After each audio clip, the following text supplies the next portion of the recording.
A palavra de Deus que Deus colocou no meu coração essa semana era falar sobre o Cordeiro. E é uma coisa muito interessante. Quantos de nós... Você tem a presença de Jesus na sua vida? É uma pergunta um tanto difícil, né? Mas eu creio que todos vão falar amém. Mas será que eu e você, nós quando olhamos para Jesus, nós conseguimos ver Ele como o Cordeiro de Deus que tira o pecado do mundo? Opa, aí fica diferente, né? Nós temos Jesus amigo, Jesus que cura, né? O Jesus que...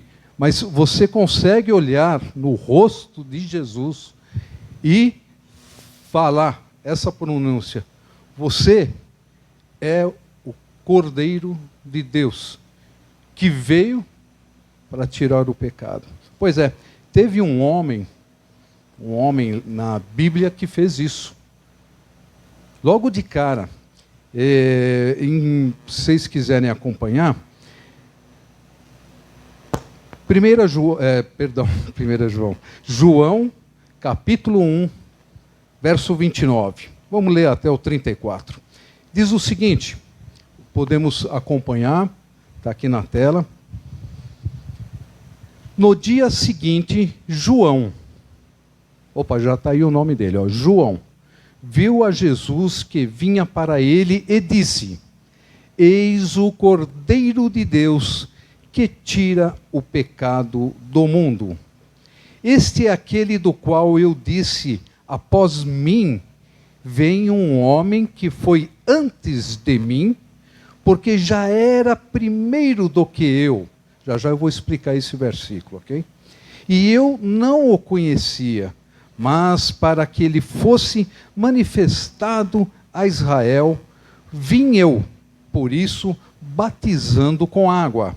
E João testificou, olha que coisa importante, dizendo: eu vi o Espírito descer do céu como uma pomba e repousar sobre ele. E eu não o conhecia, mas o que me mandou a batizar com água, esse me disse: sobre aquele que vires descer o Espírito e sobre ele repousar, esse é o que batiza com o Espírito Santo. Verso 34. E eu vi e tenho testificado que este é o Filho de Deus. Vamos fazer uma diferença aqui. Vamos abrir o Evangelho de João. Aí no Evangelho de João eu li João. Então vamos fazer a diferença desses dois João, só para a gente entender. O Evangelho de João, um dos 4 evangelhos, então esse João é aquele João que foi um dos apóstolos de Jesus, ok? E ele teve uma revelação do Espírito Santo e compôs o Evangelho de João. Não somente o Evangelho de João, mas também mais 3 epístolas, que é a 1ª, a 2ª e a 3ª de João, aquelas cartas que ele escreveu, e também mais um livro, o Apocalipse. Quando ele foi exilado lá na ilha de Patmos, né? Então ele ficou exilado e lá ele teve uma revelação de um futuro, ok? De um futuro. Então, aqui no livro de João, esse apóstolo João, ele escreveu sobre um João. Esse João é o João Batista. Lá no capítulo 1, verso 6, diz assim: houve um homem enviado de Deus, cujo nome era João. Este veio para testemunho, para que testificasse da luz, para que todos crescem por ele. Não era ele a luz, mas veio para que testificasse da luz. Então nós estamos falando de João Batista. E João Batista, ele fazia o seu ministério, dizendo para as pessoas: arrependei-vos e batiza. O simbolismo do batismo né? É muito importante. O sepultamento do velho homem e o nascer do novo homem. Lavado, a água para a gente representa o Espírito Santo, a pureza, não é verdade? A limpeza que nós fazemos. Então, existia um simbolismo por trás disso. Ó, você se arrepende dos seus pecados? Sim, me arrependo. Então vamos lá, vamos se batizar. Era uma forma de dizer para todos que, olha, eu me arrependi e mudei. Então já começou uma novidade aí. Já começou uma coisa diferente. Porque antes disso, quando você fazia um pecado, você tinha que oferecer sacrifícios. Sacrifícios, ok?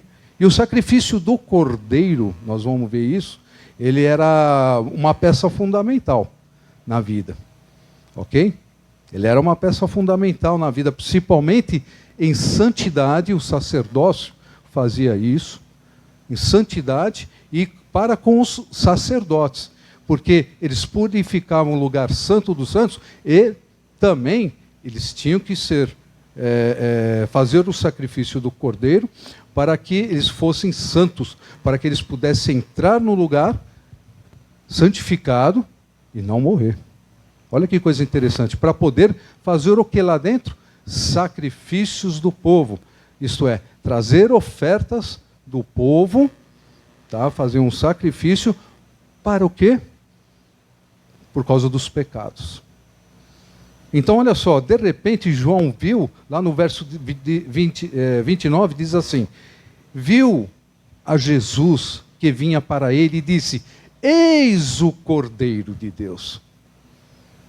Então já vamos começar a entender aqui a função do Cordeiro de Deus. Amém? Vamos orar? Querido Pai, Jesus, seja bem-vindo ao nosso meio. E toda a palavra, toda a honra, Senhor Deus, todo o nosso louvor, toda a nossa adoração, seja a Ti, Senhor. Aquele que está assentado no trono, Senhor Deus. Oh, Pai, obrigado. Obrigado porque o Senhor é o Cordeiro. E nos ensinou também isso, oh Pai, a sermos também cordeiros, Senhor. Nós te agradecemos e fazemos isso em nome do Senhor Jesus, porque o Senhor fez tudo por nós. Pela graça, nós somos salvos. Obrigado, Senhor. Amém. Você sabe que eu tenho uma coisa maravilhosa? Acompanha comigo. Esse João do Evangelho, ele escreveu o livro de Apocalipse. Se você quiser, eu vou citar muitas referências aqui para fazer o contexto que Deus colocou no meu coração. Em Apocalipse 5, o livro de Apocalipse, João descreve mais de 18 vezes, só a palavra de profundidade, a palavra Cordeiro de Deus. Cordeiro de Deus, porque isso tem um significado. Então lá em Apocalipse 5, verso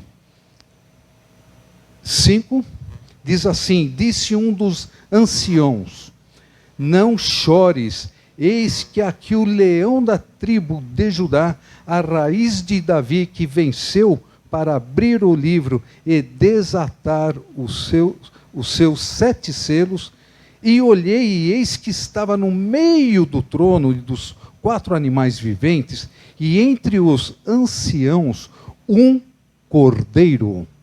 Está vendo que interessante? Um cordeiro, como havendo sido morto, e tinha 7 pontas e 7 olhos, que são os 7 Espíritos de Deus, enviados a toda a terra. Opa, está fazendo uma referência de um trono no meio e de um cordeiro. Ok? Lá no verso 11 do mesmo capítulo diz assim, e olhei e vi a voz de muitos anjos ao redor do trono. Olha que coisa impressionante, começa a vivenciar isso. Porque você vai estar presente lá, viu, gente? Você vai estar presente em nome de Jesus. E dos animais e dos anciões, e era o número deles milhões de milhões e milhares de milhares, que com grande voz diziam: digno é o Cordeiro, que foi morto de receber o poder e riquezas e sabedoria e força e honra e glória e ações de graça. Não é lindo e maravilhoso? Vá comigo lá em Apocalipse 21. Apocalipse 21, verso 9, diz assim: e veio um dos 7 anjos que tinha as 7 taças, cheio das últimas 7 pragas, e falou comigo, dizendo: vem, mostrar-te-ei a esposa, a mulher do Cordeiro. Vocês sabem quem é a esposa, a mulher do Cordeiro? É a sua igreja. Já pregamos várias vezes sobre isso. Vocês estão vendo como pode haver tanta concordância na Bíblia? Estávamos lá 2000 anos atrás, num evangelho de João, e ele, exilado lá na ilha, começou a escrever o livro de Atos, e eu estou lendo o livro de Atos, alguns versículos, viu, irmãos? Não dá para escrever tudo, não. Onde está o Cordeiro, é muita coisa. Mas vamos continuar. Diz assim, verso 14: e o muro da cidade tinha 12 fundamentos, e neles o nome dos 12 apóstolos. De quem? Do Cordeiro. Algumas versões na Bíblia também falam sobre ovelha, tá bom? Diferenciação de ovelha, cordeiro é mais ou menos isso. Cordeiro até 1 ano de idade. Ovelha um pouquinho quando é mais de 1 ano de idade, ok? Acredito que seja assim, só para vocês entenderem. Então algumas Bíblias vem escrito ovelha. Mas estamos falando de cordeiro aqui.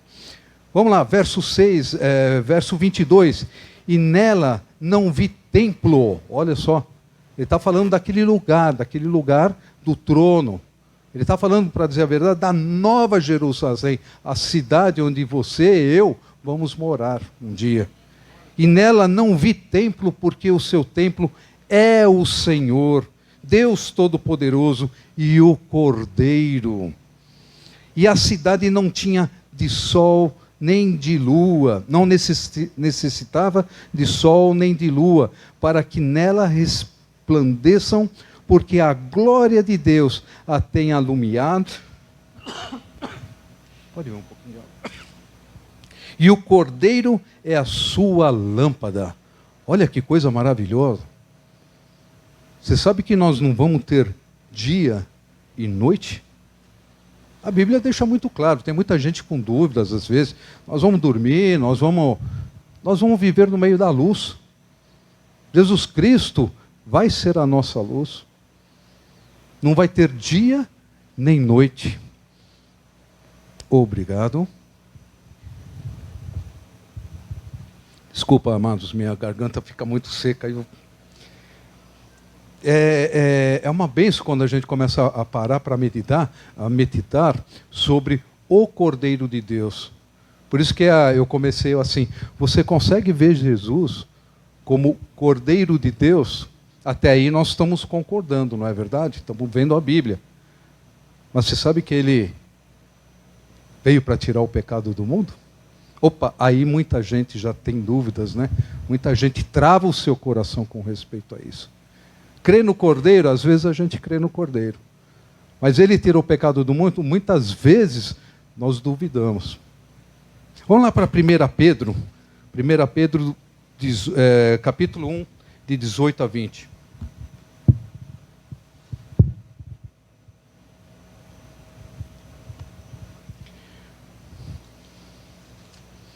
1 Pedro, capítulo 1, de 18 a 20.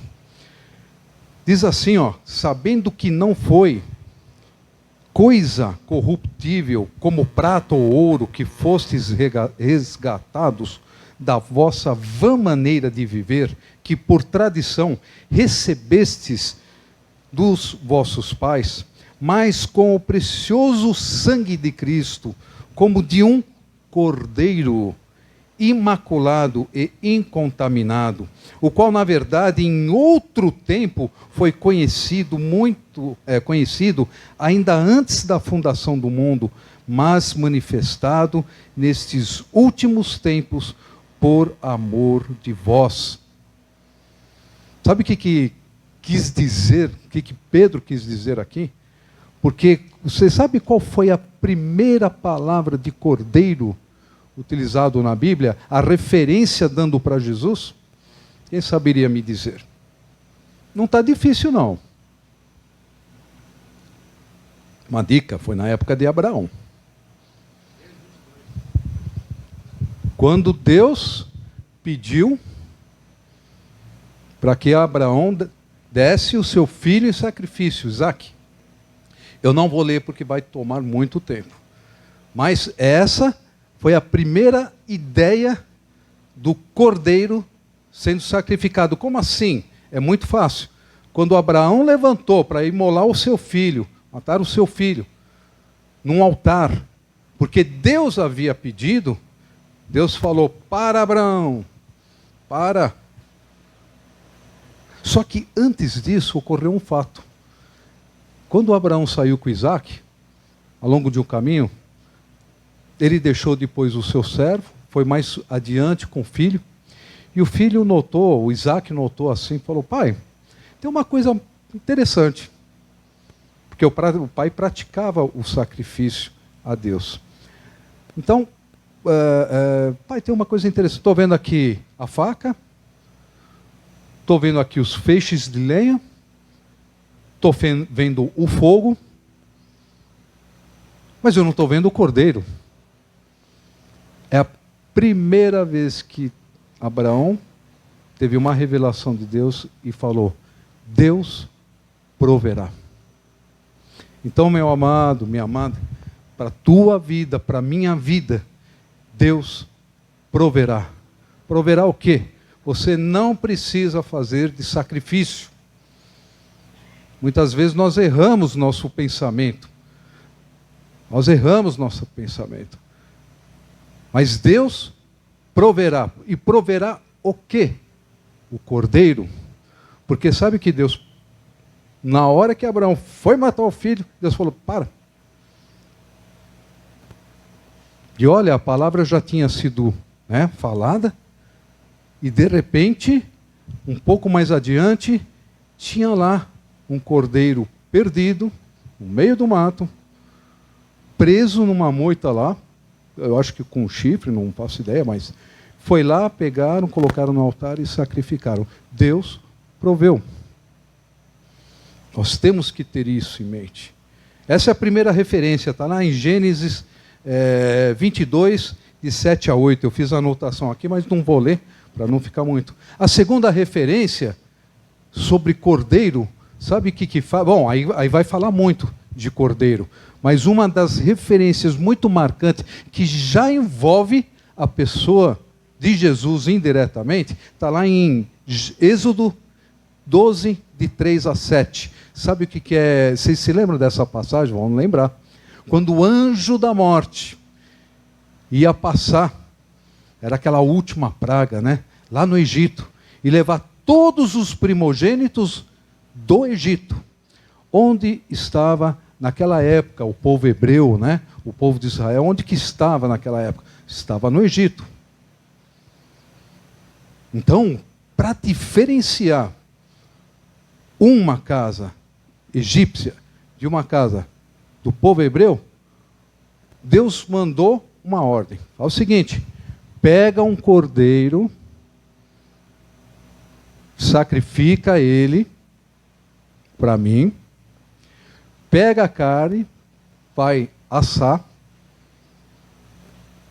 pega o sangue dele, passa no umbral das portas, para que quando chegar a noite, meia-noite, sei lá, o anjo da morte, aquele que foi enviado por... Gente, não vamos confundir, foi enviado por Deus, hein?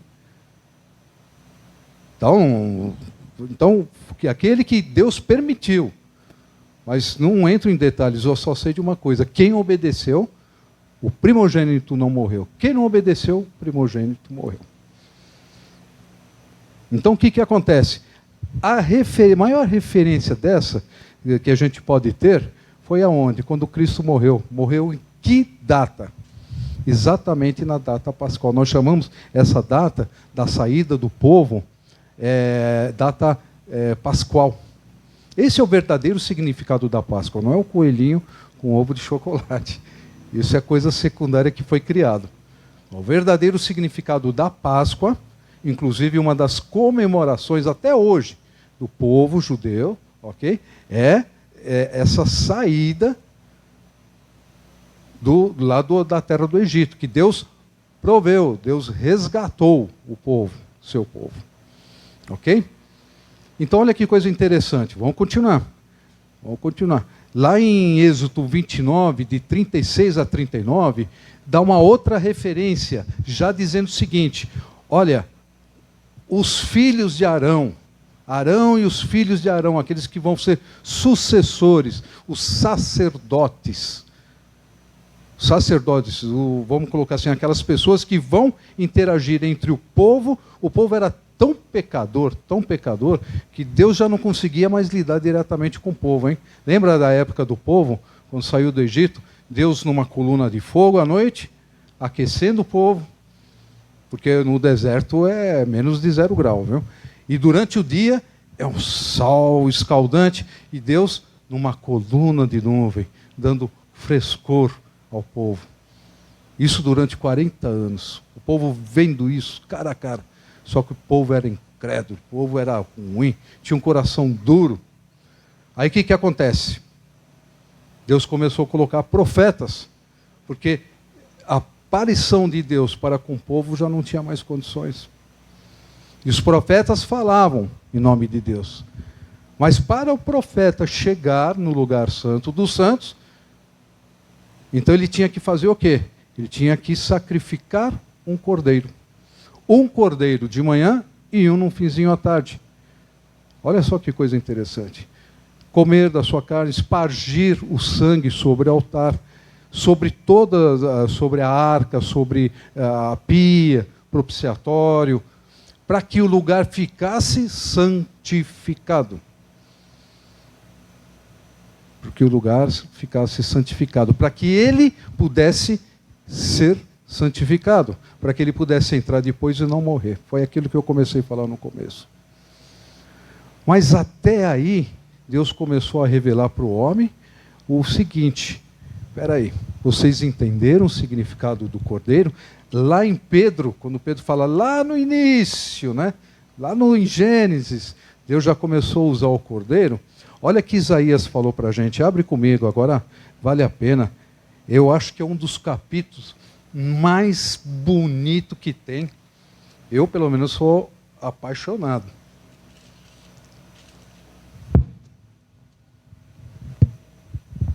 Perdão.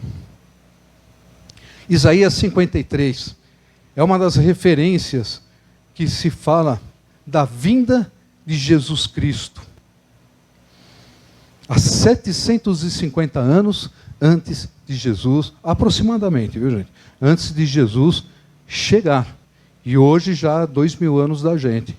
Então, há 2.750 anos atrás, Isaías profetizou o seguinte: quem deu crédito à nossa pregação e a quem se manifestou o braço do Senhor, porque foi subindo como renovo perante ele e como raiz em uma terra seca. Ele está falando de Jesus.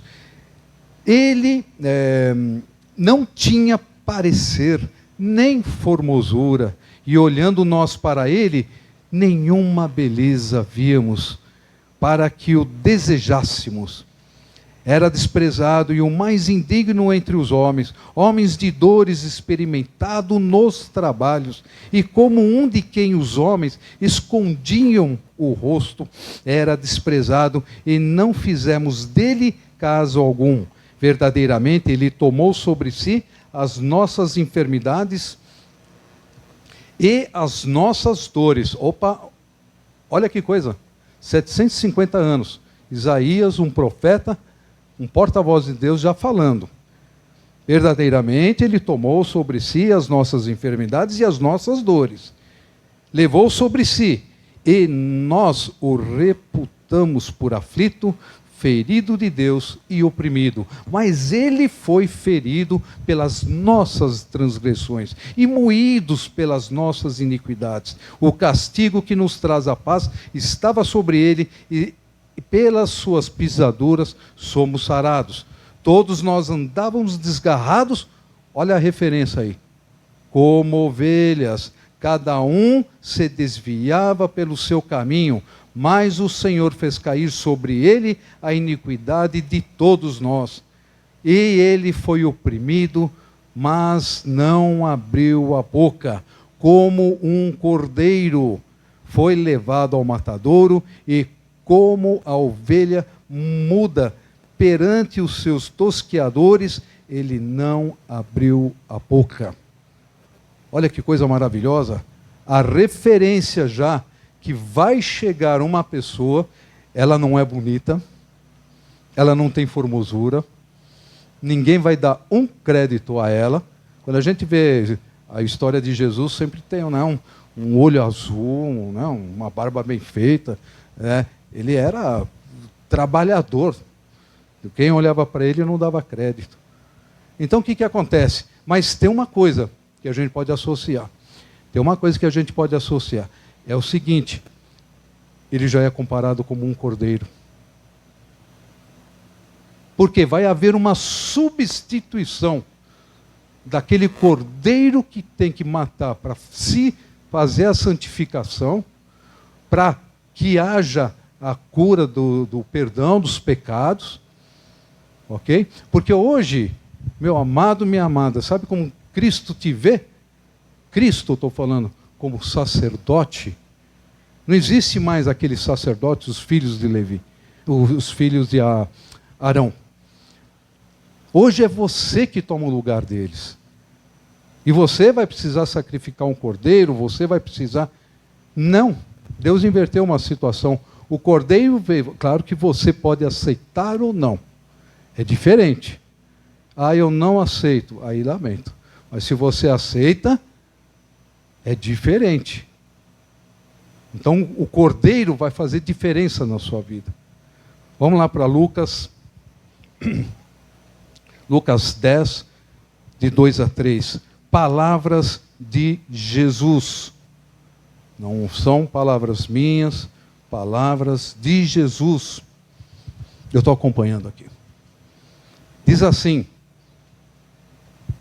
grande é em verdade, e dizia-lhes, grande é em verdade a seara, todos os obreiros são poucos, rogai, pois, ao Senhor da seara, que envie obreiros para a sua seara. Verso 3, ide, eis que vos mando como cordeiros ao meio de lobos. Olha que coisa interessante. Começamos a falar de um cordeiro.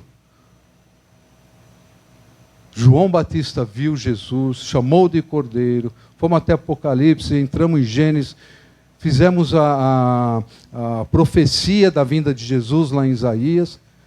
Agora nós estamos no livro de Lucas e lendo o quê? Palavras de Jesus. E Jesus diz lá no verso 3, ide, eis que vos mando como cordeiros. Sabe aquela expressão, nós temos que olhar para a pessoa e ver Jesus. Se eu não vejo Jesus na pessoa, tem alguma coisa errada. A pessoa tem que respirar, falar Jesus, tem que viver Jesus. Jesus deu esse mandamento para a gente. Ele até falou, obras maiores vocês vão fazer do que eu fiz. Olha, Jesus, o Filho de Deus, hein? Nós lemos lá, em João 1, 29, lembra? Viu João e declarou, este é verdadeiramente o Cordeiro de Deus que veio para tirar o pecado do mundo. Eu queria finalizar aqui, vamos lá para João, livro de João 21. João 21, 15. Vocês viram agora como inverteu uma situação, como Jesus chega para você. Nós demos a honra de Jesus ser o Cordeiro, né? E agora Jesus olha para você, olha para mim e fala, você é o Cordeiro. Você vai ser o cordeiro. Olha só. Por isso que eu falo, deixa a gente bastante... E Jesus deu uma ordem, é imperativo, é uma ordem assim, não sei, é imperativo, né, que fala, ide. Não é para ficar pensando, bom, eu vou pensar, Jesus, dá um tempo, será que você está falando comigo? São todos, né? Capítulo 21, verso 15, diz assim, e depois de terem jantado, disse Jesus a Simão Pedro, já lemos lá o livro de 1 Pedro, né? Simão, filho de Jonas, amas-me mais do que estes? E ele respondeu, sim, Senhor, tu sabes que te amo. Disse-lhe quem? Jesus, apacenta os meus cordeiros. Queria finalizar com esse versículo, porque quando Jesus olha para a minha vida, quando Jesus olha para a sua vida, todos nós somos cordeiros. Ele não fez nenhuma distinção até aqui. Porque quando ele dá essa palavra para Pedro, é uma palavra genérica, ó, apacenta os meus cordeiros. Jesus já te falou, te fez cordeiro. E fala, apacenta os meus cordeiros. Então, tem uma coisa aqui que a gente tem que diferenciar, para a gente pensar essa semana, para a gente poder meditar, para a gente buscar mais e mais de Jesus em nossa vida, para a gente poder estar exaltando o nome dele. Porque não há, já vimos isso, não há amor maior, graça maior, a parte de Jesus de nos salvar e a parte de Deus de nos amar. Porque um pai dar o seu único filho não é fácil. E Jesus se sacrificar, ser usado, todos conhecem a história de Jesus, foi morto na cruz. Para quê? Em meu lugar, em teu lugar, para que a gente não fosse morto. Vocês entenderam? Jesus, como cordeiro, ele morreu em nosso lugar. Seu sangue foi derramado para quê? Para nos livrar, nos libertar. Mas existe uma coisa que nós vimos aqui. Se você olhar para Jesus e crer de todo o seu coração, amém. Mas se você apenas olhar para Jesus como uma figura, olhar para Jesus não como um cordeiro de Deus que veio para salvar o mundo do pecado, então, você continua fazendo, né? Jesus, tudo bem, eu aceito o Senhor, mas eu quero viver. Quantos de nós assim não deixamos Jesus de lado para a gente poder usufruir um pouco mais da vida? Perdão, vocês estão olhando uma pessoa aqui normal, ser humano também, já fiz muito disso, de repente cai a ficha e fala, oh meu Deus do céu. Oh meu Deus do céu, eu errei, pisei no tomate. Podemos pedir perdão? Claro, tem que pedir perdão, tem que pedir. Constantemente. Eu não sei, eu vou dar meu parecer. Jesus está chegando, viu, gente? Não fica desafiando, não fica deixando para amanhã, porque a coisa está cada vez mais feia, cada vez mais puxada. A gente vai vendo, vai acompanhando, amém? Então leva essa palavra para o seu coração. Que você tenha paz no seu coração, porque, olha, é para todos, não é exclusivo para algumas pessoas, é para a minha vida, para a sua vida, que a gente possa meditar e ficar na paz do Senhor. Amém?